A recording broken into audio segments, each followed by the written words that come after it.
Screaming chicken blindfolded beating challenge. Niklampur नाम के गांव में वीरू नाम का एक धनवान का लड़का रहता था। उसे धनवान होने का बहुत घमंड था, इसीलिए वो गांव वालों पर जुल्म करता रहता था। वो अपने बाइक में गांव में तेजी से जाता था। अगर उसके बाइक के सामने कोई आता तो बाइक से टक्कर मारकर चला जाता। बाइक रोककर ना उनसे माफी मांगता और ना ये जानने की कोशिश करता कि उन्हें चोट तो नहीं लगी। सबको मारता रहता था, लड़कियों को छेड़ता रहता था।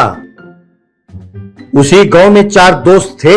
उनके नाम थे करण, कमल, किरण और किशोर। वे चारों एक फैक्ट्री में काम करते थे। वो वीरू की फैक्ट्री थी। उसके पिताजी अग्रवाल फैक्ट्री संभालते थे। एक दिन वीरू अपने बाइक में फैक्ट्री पहुंचा। क्योंकि वो लंच टाइम था तो सब मजदूर वहां टेबल पर बैठकर खाना खा रहे थे।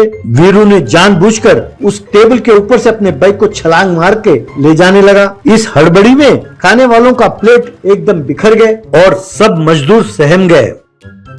ये सब अग्रवाल देख रहा था। अग्रवाल, ये क्या कर रहे हो बेटे? ये गलत है। देखो उन सबका खाना खराब हो गया।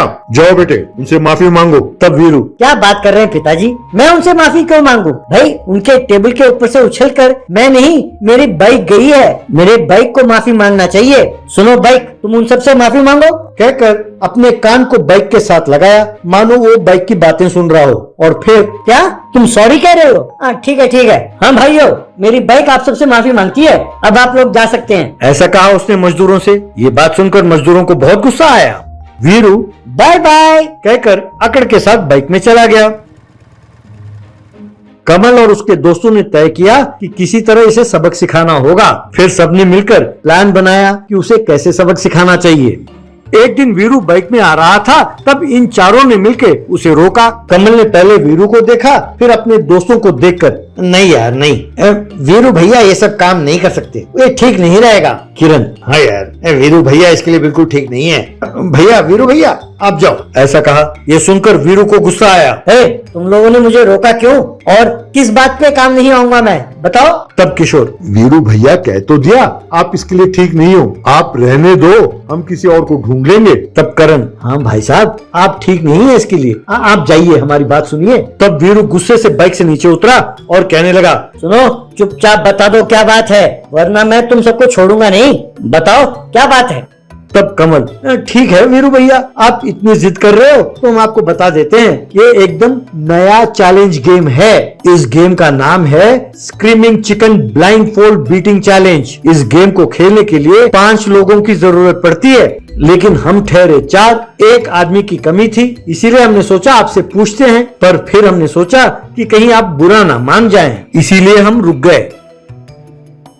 तब वीरू, मैं तैयार हूँ, चलो खेलते हैं। तब कमल, वीरू भैया जल्दी ना करो, इस खेल में चोट लग सकती है। इस खेल में 4 व्यक्ति अपने पैरों में मुर्गे का खिलौना बांधकर कमरे में चारों तरफ घूमते रहेंगे। एक व्यक्ति के आंखों में पट्टी बंदी होगी और जब भी ये चारों व्यक्ति अपना कदम बढ़ाएंगे तो ये खिलौना कीक करके आवाज करेगा और जैसे ही आवाज सुनाई दे, जिस व्यक्ति के हाथ में डंडा होगा वो उस आवाज की ओर जोर से मारेगा, तब जोर से चोट लगेगी। इसीलिए हम मना कर रहे थे आपको। चलो कोई बात नहीं, आप अपने आंखों में पट्टी बंधवाकर हाथ में डंडा ले लेना, तब तो आपको चोट नहीं लगेगी ना। तब वीरू अकड़ में आकर, मैं अपने आंखों में पट्टी क्यों बंधवाऊं? मैं नहीं बंधवाता, मैं अपने पैरों में मुर्गे का खिलौना बांधूंगा। मैं भी तो देखूं मुझे चोट कैसे लगती है, मैं आराम से मार से बच सकता हूँ।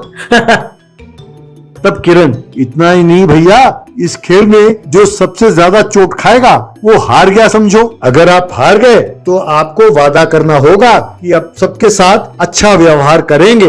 वीरू ने ठीक है कहकर उसने वादा किया। बाद में कमल ने 4 मुर्गी के खिलौने लिए।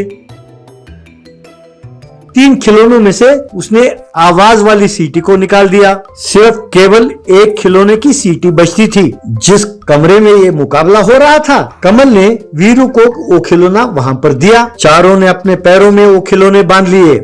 कमल ने अपनी आंखों पर पट्टी बांध लिया और हाथ में डंडा लेकर 1 2 3 स्टार्ट यूं कहा। बस चारों कमरे में यहाँ वहां जाने लगे। बाकी लोगों के खिलौने आवाज नहीं कर रहे थे, पर जैसे ही वीरू अपनी जगह से हिलता, उसका खिलौना करके आवाज करता। आवाज को सुनकर कमल उस ओर डंडा जोर से घुमाने लगा। उसकी चोट खाकर वीरू बाप रे, कहकर चिल्लाने लगा। हाय रे, हाय रे। कहकर चिल्लाने लगा। यूं जब जब वीरू चलने लगा, कमल उसे डंडे से मारने लगा।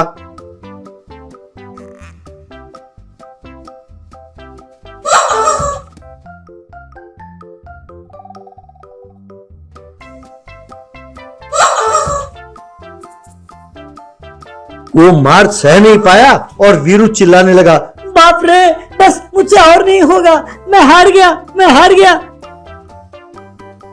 तब से वीरू सबके साथ अच्छी तरह पेश आने लगा।